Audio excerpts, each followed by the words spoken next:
Hello and welcome to TelecomTV. I'm Martin Warwick and I'm talking with Oliver Korfmacher, who is Vice President Product Management, ENEA, ENEA, we'll talk about that, PAC Business Unit. Oliver, welcome and thanks for talking to us. Let's begin with that. ENEA, what is it? ENEA is a Swedish company, basically 50 years old and very diverse in terms of activities. The one that we are working on is fairly much focused on telecommunications, so larger telecoms, and providing all their software, a very software-oriented approach to provide network functions to Tier 1 telecoms. Perfect. That's put you right in your slot. Now we can start properly. Let's begin with this one. 5G. We've all heard the hype. Perhaps we've all been part of the hype, but it's happening in reality now. Do you think, or will subscriber user data management change with 5G? And if so, how and why? We do think there's a tremendous significant change when moving from a 4G architecture to a 5G architecture. Of course, there are many technical things that change in terms of protocols and interfaces, but the more relevant and more important piece is that the 5G standardization explicitly asks for split of data and function. So the subscriber data is stored in something like a backend, a universal data repository that keeps all the subscriber data. And there are many applications that are using this data, but are themselves no longer storing it. So there's one single central repository, and front ends like the one that we believe is the most important is the user data manager, but there's also policy control, authentication, and a number of other pieces that are all using the same single data in the backend. Now, we've talked about 5G and we will again in a second, but we're going to live, all of us are going to live with 4G as well for quite some time as 5G begins to arrive fully, and as 4G slowly dies away in some parts of the world but could last for many, many years in others. What is your view of the relationship between 4G and 5G in terms of subscriber data? How much difference is there, and is it significant? Well, the data itself, or the subscriber itself, from its own personal view, there's no big change about that.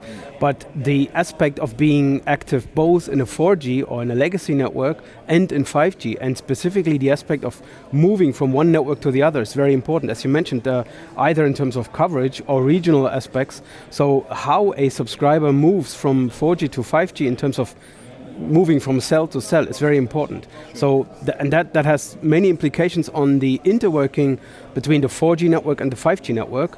But if there is a single central subscriber database, then it's just a question of the appropriate front ends. Yeah, so if you have a 4G front end and a 5G front end, but using the same data in the backend, the same subscriber data in the backend, that from our view is the easiest and the most also the most robust approach of doing it, because you have no double provisioning, no consistency problems between the two networks.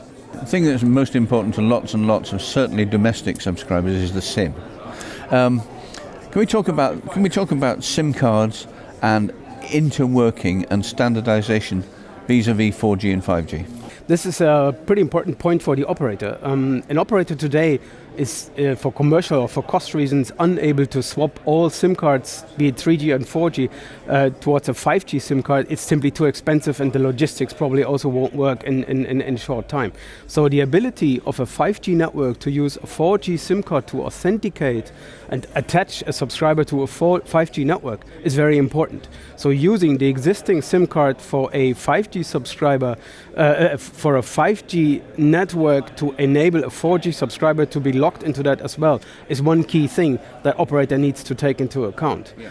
In addition, it's also the other way around. So there will be new devices, be it IoT or new smartphones with 5G radio that have a 5G SIM card. Those, because of coverage reasons, also need to be able to log into a 4G network. So interworking works in both directions. You need to authenticate a 4G subscriber in a 5G network, but also a 5G subscriber or SIM card in a 4G network. So the interworking here again is very important. What about standardization? What are the implications, the impact on current standards, and how will it change?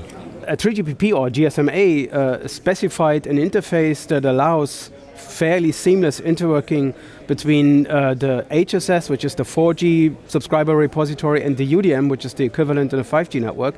They specified an interface being a service-based interface, so a HTTP-based interface that connects the UDM and the HSS. That's the preferred option of GSMA. That was specified, is currently being standardized, and of course will be supported by us. It has implications also on the HSS. So the problem with that approach is sometimes that you also need a new version of the HSS. Updating an HSS is a bit of a pain in the neck of an operator. So other options to deliver that interworking can also be useful in many cases. Let's talk about, there are these monolithic organizations, and then there are smaller, perhaps fleeter organizations and companies that provide and pride themselves on providing best-in-breed solutions and so on. Let's talk a little bit more about ENEA and where you fit into this. Yeah, of course, we are biased in that point. So our view is the best-in-breed, best-of-breed approach is the most key reason, or is the most important key reason for operators when they move to a 5G network.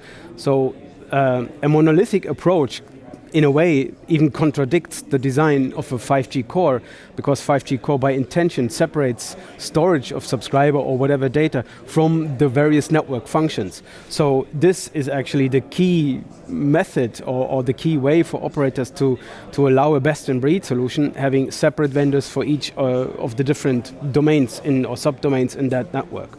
Yeah, and I think it's for specifically tier ones, important to enable their future architecture to use multiple vendors at the same time. The data layer or the user data or universal data repository is obviously a key element. You don't want to store the data on a per vendor basis. You want to store them once and then allow multiple different vendors to access the same data. That gives you a robust architecture allowing multiple vendors here. We believe this is crucial. This is also the ENEA belief, and that's in a way the reason of being here, or the reason for ENEA starting to deliver certain software components, but not all of them. We only do what we are really good at, which is subscriber data management. We partner with all the others to deliver a full-blown or a complete network architecture, but we focus on that, what we are very good at. Will the trend towards open source in just about everything also have an effect on you? It's a fair question. It's a bit a tough one, because some operators and also some vendors thought that open source might completely replace or really dramatically change the vendor landscape. Our view, and I think also justified by what we see in the industry, is that open source really changes the ecosystem, changes the service mesh, changes the platform in which all vendors are using their software, but the applications themselves, they remain with the vendors. Yeah. So actually, to a certain extent, we're doing less than before, because in the old days we did everything from framework, platform, and the application. Today we're only doing the application and a bit of framework. The rest is open source. So this split also allows smaller vendors like us to do more than in the past, because we do not need to do all of the backend and framework stuff. Very interesting indeed. Oliver Korfmacher, thank you very much. Thank you.